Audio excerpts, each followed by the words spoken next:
최근에 제가 건축주 온라인 강의를 1강부터 50강까지 마무리를 했습니다. 총 100여 개의 영상을 월 6,990원으로 공부할 수 있기 때문에 여러분이 가입하시고 건축주 온라인 강의 수업을 공부하시면 좋을 것 같습니다.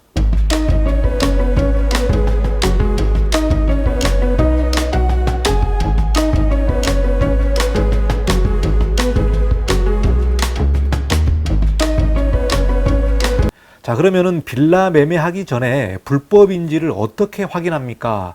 자, 그러니까 새로운 주택을 매매하는 경우 또 기존에 있는 빌라를 통매매해서 그거를 사는데 그 건축물이 불법인지 아닌지를 어떻게 확인하냐, 이 내용이 되겠는데요. 자, 여기서 보시면은 구청 민원실에 가시면요, 현황 도면을 발급할 수 있습니다. 자, 이 내용이 뭐냐면 각 층별로 도면이 있습니다. 도면이 있기 때문에 이 도면을 발급을 해야 된다. 그래서 평면에 계단이 어디 있고 방이 어디 있고 이렇게 도면이 나와 있는데요. 자, 이 도면은 누구나 뗄 수 있는 게 아니고 기존의 건물주만 발급이 가능합니다. 기존의 건물주만 발급이 가능하다. 그래서 이 부분을 건물주에게 요청을 해서 현황 도면을 발급해 달라고 요청을 하십시오. 요청을 하고, 자, 이거를 내가 안 해주겠다. 그러면은 건축물 대장을 확인할 수밖에 없습니다. 건축물 대장을 확인하게 되면은 위반 건축물이 된 경우에는 이렇게 건축물 대장에 빨갛게 위반 건축물로 이렇게 찍혀 있습니다. 그리고 건축물 대장을 확인하면은 위반 건축의 내용이 무엇인지를 우리가 확인할 수 있습니다. 그러니까 4층 베란다를 불법 확장했다든가 1층의 주차장을 이렇게 주거로 전용했다든지 이런 내용을 확인할 수 있기 때문에 건축물 대장을 좀 확인하시기 바라겠습니다. 자, 그리고 현황 도면이나 건축물 대장을 뗐는데 다 깨끗해요. 깨끗한데 여러분이 현장에 가서 확인을 해야 됩니다. 현장에 가서 확인을 해야 되는데, 그러니까 잠재적인 불법 건축물인지를 확인을 해야 된다.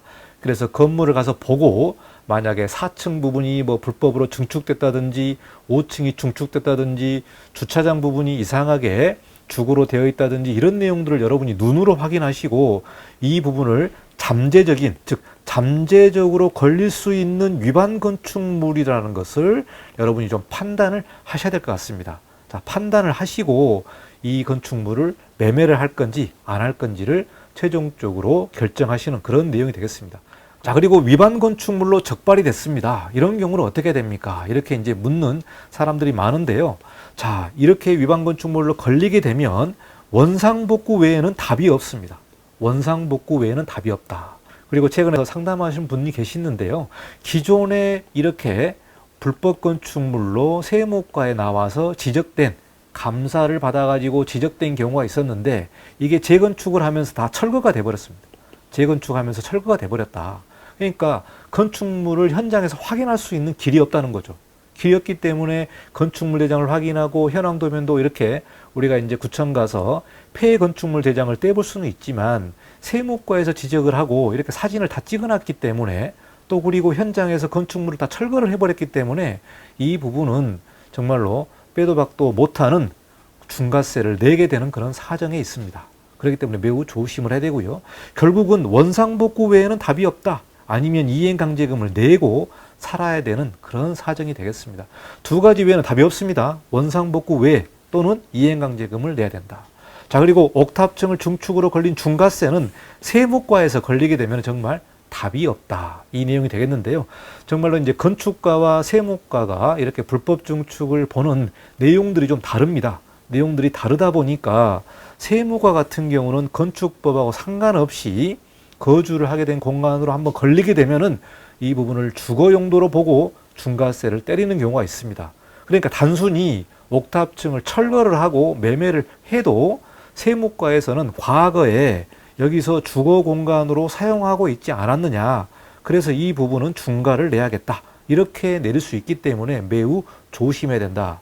그래서 이 부분은 이제 법에서 정확하게 우리가 좀 체크를 해야 되겠습니다만은, 저도 옥탑층을 철거를 하고 깨끗하게 한 다음에 매매를 했을 때 이 부분을 중과세를 걸리게 되느냐 안 걸리게 되느냐, 이 내용을 저도 잘 확인을 못 하겠습니다. 이게 사람마다 다 이야기가 다르기 때문에 어떤 사람은 철거 후 1년이 지나야 된다, 1년이 지나서 깨끗하게 정리가 된다. 그렇게 얘기하는 분도 계시고요.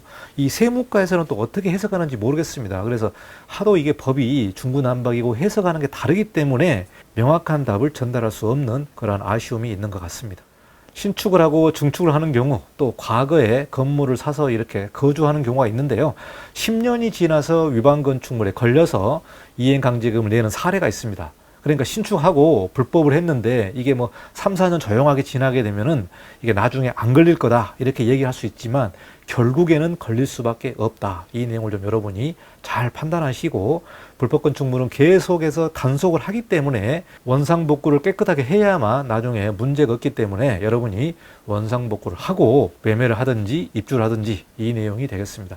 그래서 위반 건축물은 계속해서 단속이 강화된다. 이 내용을 좀 여러분에게 전달하고요.